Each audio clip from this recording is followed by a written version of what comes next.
Hi, this is Jim Janossy. I'm making this short video to explain Project 1.2, comparing tablet computers and netbooks. Let me explain a little something about this as we take a look at this page. First, I'm going to view this in a full screen mode. You'll notice at the top of this page, three different types of small computers are shown. An iPad mini, an e-reader, and an Asus transformer that has a detachable screen so that you could get the best of both worlds, presumably a touch-sensitive screen and a keyboard that you can attach when you want a keyboard.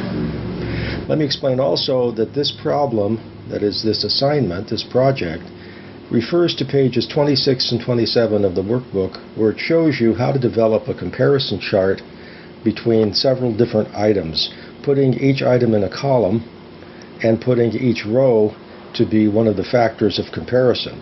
The purpose for this sort of a chart, which you can look at on pages 26 and 27 of this workbook, is to organize facts so that you can make a determination based on those facts, and that anybody who looks at your recommendation based on those facts can confirm for themselves the comparison you made.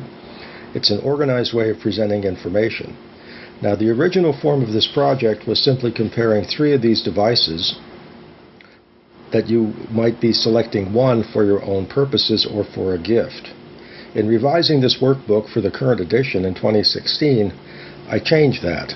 And down here is where the changes occur. So if you're using an old version of this workbook, or you happen to have looked at the old video that this video replaces, you might get the idea that the assignment is as it originally was, something that you're evaluating a few devices for your own purposes.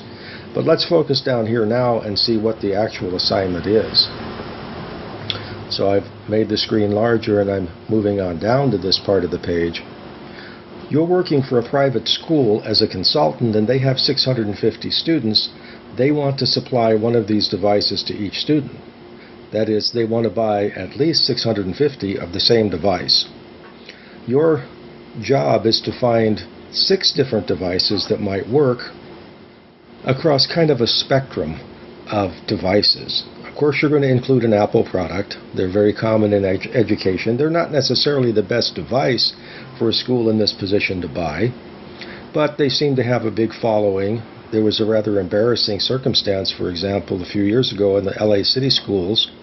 Los Angeles City School District has 655,000 students, and the guy in charge at the time made the offhand decision, we're going to give everybody an iPad at a cost of $1 billion.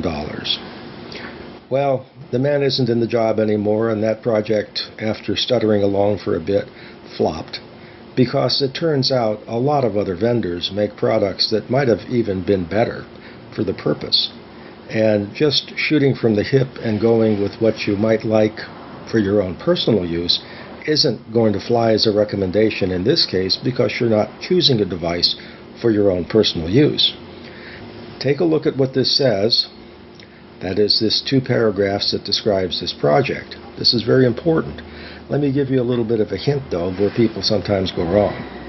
It's kind of amusing, but would be very embarrassing for a consultant to make a recommendation based on a chart and make the argument for that recommendation on factors not even in the chart. Let me give you an example.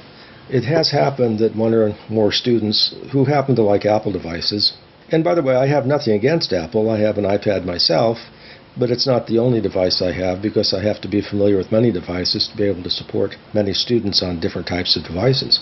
Back to the point. What happens sometimes is students make up a chart and include factors for comparison such as the weight of the device, the battery life, the screen size, the amount of memory, sometimes the speed, various other factors, whether it has a keyboard, whether it communicates well with the internet, Wi-Fi, maybe it has its own communication with a cellular network, so it doesn't need Wi-Fi, various other kinds of factors, sometimes also including software available.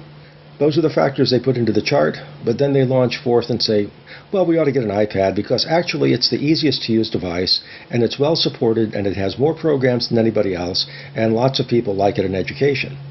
However, of the things I just mentioned, none of them are in the chart.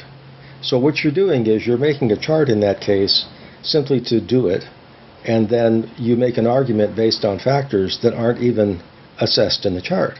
If you really want to say the device is easier to use than others, all right, where is your comparison? Is there some study out there that's compared the 6 devices as to ease of use? And how did they rate them? That is, some scale of ease of use. Well, you may find a study like that, you may not. But if you don't find such a study and put it in your chart, you really don't have any basis to say that you ought to get this device because it's easier to use. Really? How do you substantiate that? Well, if all you can say is, well, I find it easier to use, you'll be laughed at as a consultant, and your recommendation will go absolutely nowhere.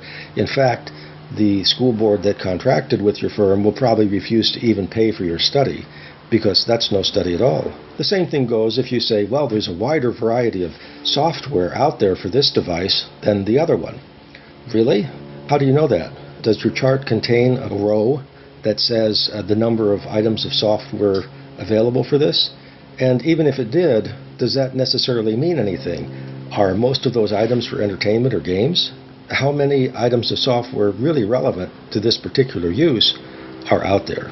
Unless you can find a study that substantiates that, or you've done one on your own, which is kind of unlikely, you really can't make a comparison recommendation on that basis.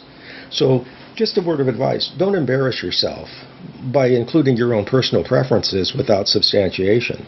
In some cases, you might be able to substantiate some of your personal preferences, but you can't just wing it and make a chart up to show certain factors and then make a recommendation based on other things that aren't even in the chart.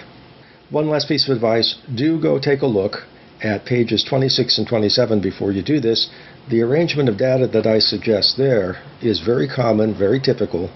If you do a chart like that, make sure you use consistent units of measure. Don't state the weight of some device in pounds and another device in grams and another device in ounces. What does that do for somebody who's trying to read this thing? Are they going to convert all those units of measure into something consistent? No, they expect that you've done that, so you really can compare. So that's probably the most important bunch of factors to do well on this assignment the first time around. Have fun!